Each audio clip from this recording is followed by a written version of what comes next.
Continuamos con el tema de esta noche relacionado con la ideología de género. Hoy tenemos la participación del peruano Cristian Rosas y del médico español Manuel Suárez, que forman parte de una cruzada internacional contra la ideología de género. Al final del segmento le preguntaba sobre el tema del aborto en 3 causales, que es objeto de un fuerte debate nacional y que tiene trabada en el Congreso de la República un proyecto de ley en ese sentido. Sí, bueno, me gustaría empezar dando una opinión frente a esa pregunta, ¿no? Todos tenemos derecho a la vida, pero ¿por qué tenemos derecho a la vida? Porque todos somos dignos. ¿Qué significa? Que toda persona humana tiene una dignidad que es inherente y como consecuencia de esa dignidad tenemos derecho a la vida y los demás derechos se sustentan en función al respeto de este derecho. En el siglo pasado hubo una política pública que literalmente decía vidas indignas de vivir. ¿Quién introdujo esta noción de vidas indignas de vivir? Adolfo Hitler. Adolfo Hitler decía que habían vidas que no eran dignas de vivir y que era en beneficio del progreso humano exterminar, erradicar, generar esterilizaciones forzadas y abortos. Esto empezó primero con los propios alemanes que tenían problemas congénitos. Se amplió a testigos de Jehová, gypsy, Roma, homosexuales y judíos, disidentes políticos. Y gitanos. Claro, gitanos también. Entonces, cuando nosotros evaluamos el tema del aborto, tenemos que preguntarnos, ¿existen vidas indignas de vivir? Por ejemplo, si el oyente se entera hoy de que él es producto de una violación, ¿es indigno? ¿Merece la pena de muerte? Si se enterara hoy el oyente que es producto de un incesto, ¿merece la pena de muerte? ¿Es indigno? No, porque todo ser humano tiene una dignidad que no lo otorga el contexto, es inherente. Entiendo ese razonamiento, pero también a veces me pongo a pensar sobre, ¿tiene derecho la sociedad o el Estado obligar a una niña de 15 años violada por un enfermo sidoso de tener un hijo que no desea y no ha buscado? Bueno, es una pregunta difícil. Hay un difícil, dilema, ¿no? Aquí claro. se produce un dilema y un problema de conciencia. Claro. Sí, pero hay una cuestión básica. Antes de entrar en ese tema hay que decidir algo previamente, que es, mira, si se produce un aborto en esa niña, se produce la muerte de una persona. Eso tenemos que tenerlo claro. A partir de ahí podemos empezar a debatir y decir, mira, a esa niña se le puede aplicar un atenuante o incluso una despenalización, lo que sea, y podemos estar de acuerdo en una salida o en otra. Pero antes tenemos que definir que eso es un asesinato. Esa es la muerte de una persona. Y evidentemente, usted sabe que en asesinatos hay también atenuantes, hay eximentes, hay etcétera, etcétera. ¿Cuándo el feto está formado ya como una criatura? Usted como médico. Mire usted, desde el momento de la concepción. De la fertilización, porque la fertilización es justo antes de la concepción. Entendamos, la concepción es cuando la célula nueva anida. A eso lo llamamos concepción. Desde ese momento tenemos una persona diferente.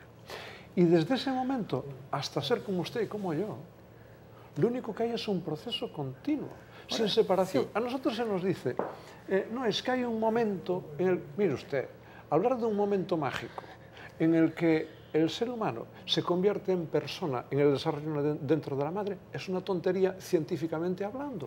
No hay tal momento mágico, eso es un concepto medieval. Sí. La violación. Muy buena pregunta. Especialmente la violación, cuando es también más grave todavía, cuando es el producto de una relación incestuosa.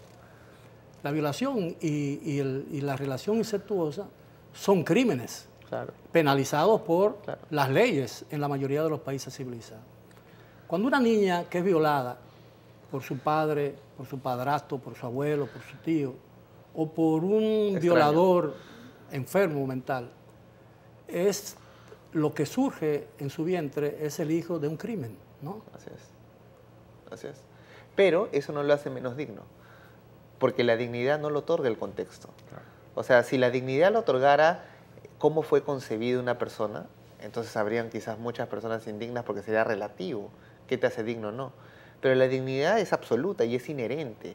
Ahora, existe una causal que ya no es en función a la voluntad o la creencia, la percepción, sino que es un criterio médico. Y el criterio médico se da para evitar la muerte de ambos. Pero eso es una opinión puramente médica. La obligación que tenemos como seres humanos es garantizar la vida de todos. Imagínense en el caso del crimen que comenta, que se sentencie pena de muerte no al abusador, sino al bebé, que no tiene la culpa de nada, que es un ser inocente, es un ser digno. Pero yo no digo que por eso planteé muy bien claro que creo que hay un dilema, ¿no? La sociedad se enfrenta a un dilema, un problema de conciencia. ¿Qué hago? Es como cuando uno le toca tomar una decisión sobre algo que choca con tus principios, claro, pero que hay una realidad que tú tienes que encarar. Claro. Ese es el problema. Yo creo que es un debate, y en eso estoy de acuerdo con usted, doctor, de que es un debate que todavía dentro o está encerrado o atrapado, secuestrado dentro de un dogma, que deberíamos hacer una discusión mucho más amplia y mucho más libre para ver si llegamos a un acuerdo. Porque yo creo que la sociedad tiene que llegar a un acuerdo sobre este tema. Ahora, recordemos que estos casos mencionados son la excepción muy rara en la norma. O sea, no es común en ningún país, pues, o recurrente, encontrar niñas violadas incestuosamente por un sidoso, ¿no? Son casos que se pueden dar, sí, pero no son casos frecuentes. Y las excepciones no deberían generar la norma. Yo creo que es importante, hay cuestiones que sí vale la pena defenderlo con absoluta convicción. La libertad, la vida, porque eso nos permite cuestionar todo, inclusive esta posición. Si no habría libertad de opinión, pensamiento y expresión, uno no podría criticar a Dios o el cristianismo, por ejemplo. Pero cuando los países totalitaristas que asumen una moral y tú criticas al Estado, pena de muerte. En un país teocrático que se aplica la ley Sharia, criticas al profeta Mahoma, te vas a la cárcel, pena de muerte. Y ahora, en los países progresistas que han progresado fuera de la defensa de esos valores y verdades absolutas como la libertad, tú te criticas y te condenan con discurso de odio, crimen de odio. Es por eso que es vital defender férreamente estas facultades. Ahora, ¿qué se está haciendo realmente para rebatir esa ideología? Hombre, en primer lugar, tener un congreso como el que vamos a tener esta tarde, Congreso Iberoamericano. Mañana, tuvimos esta tarde, por la vida y la familia. Nosotros lo que queremos hacer es sacar estos temas al debate público, a un debate libre, abierto. Mire, no queremos más dogmas. No queremos que nos vengan a imponer lo que es progresista y lo que no es progresista. El cambio político que se ha operado en España, con la llegada, con regreso al poder del PSOE, ¿significa para los españoles un retroceso o un avance en materia de discusión sobre el tema del aborto y la ideología de género? Mire usted, no ha supuesto mucho cambio y le va a sorprender. El PSOE elaboró una ley en la legislatura anterior, no, en la anterior a esta, una ley cuando Zapatero, ¿no? Sencillamente pues, liberalizaba el aborto. Eso es lo que me parece que científicamente no se puede aceptar. Uno puede entrar en el debate de las eximentes, despenalización, etcétera, etcétera, etcétera. Pero lo que no puedo decir, no, es que no me importa lo que estoy eliminando. No, no, hay que definir lo que estamos eliminando y decir, eso es vida humana que estamos quitando. Bien, ellos quitaron eso y dijeron, pues antes de las 12 semanas se puede eliminar un embrión sin darle explicaciones a nadie, que aquí no pasa nada. Bien, el PP, partido de derecha, hizo una campaña diciendo, tan pronto como lleguemos al gobierno, cambiaremos esa ley, porque no es justo. ¿Sabe lo que hicieron?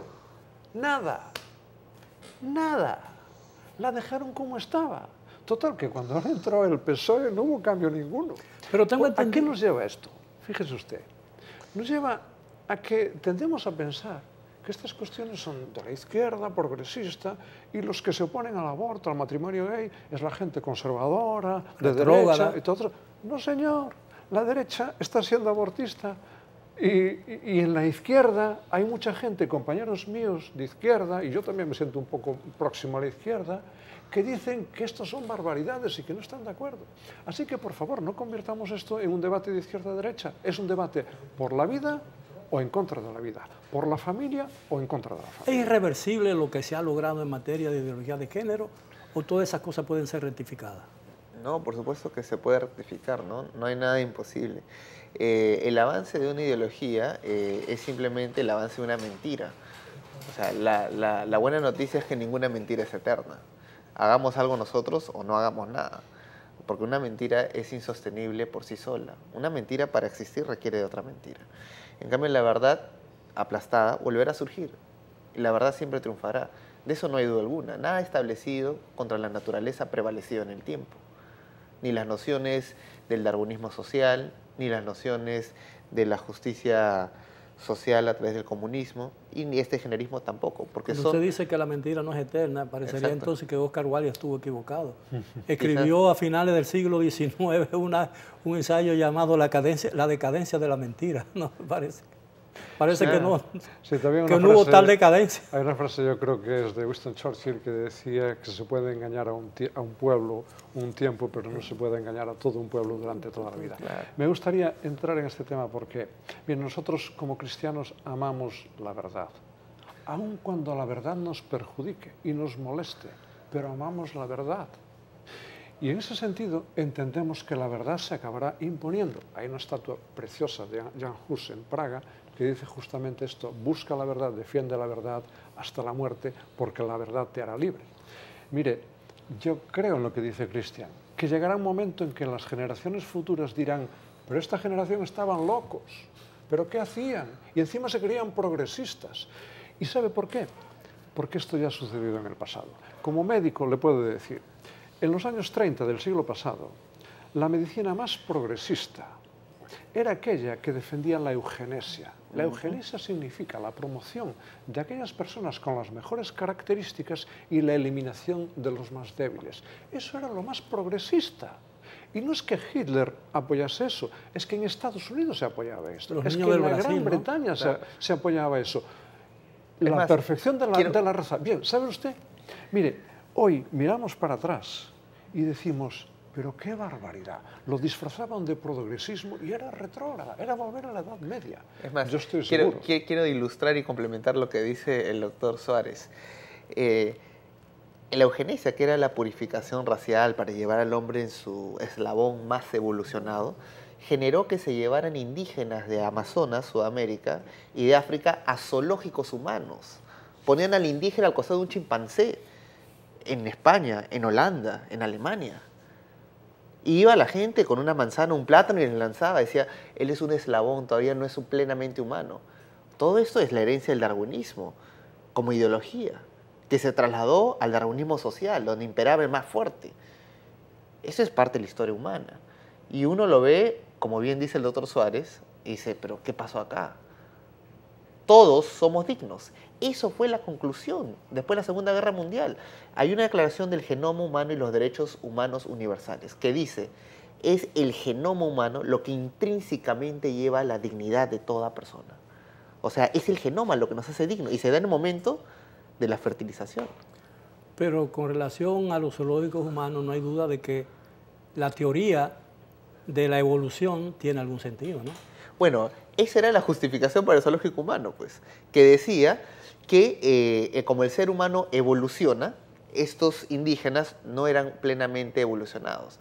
Ahora, por ejemplo, aún la teoría del origen de las especies nunca fue certificada plenamente, aún por Charles Darwin. En el capítulo 6 él dice que sería plenamente ridículo explicar la evolución del ojo, porque el ojo requiere millones de pequeñas conexiones que es imposible siquiera decir que eso es producto de la evolución y que sinceramente no tiene ninguna explicación de cómo el ojo ocurre. Pero cuando se ven las evidencias científicas de lo que se llama hoy el hombre en diferentes etapas de la evolución humana, se da uno cuenta de que el hombre se ha transformado, por lo menos físicamente, me refiero físicamente. Claro, hay evoluciones, pero no en especie. O sea, un ejemplo más. Hablemos del hombre de la caverna, ¿no? Que siempre lo pintan diciendo... Pero si me lo permite, vamos a hacer una pausa Muy bien, obligada y regresamos ya con la parte final del tema de esta noche. Por favor, continúe con nosotros en Edición Nocturna. Entramos ahora en la...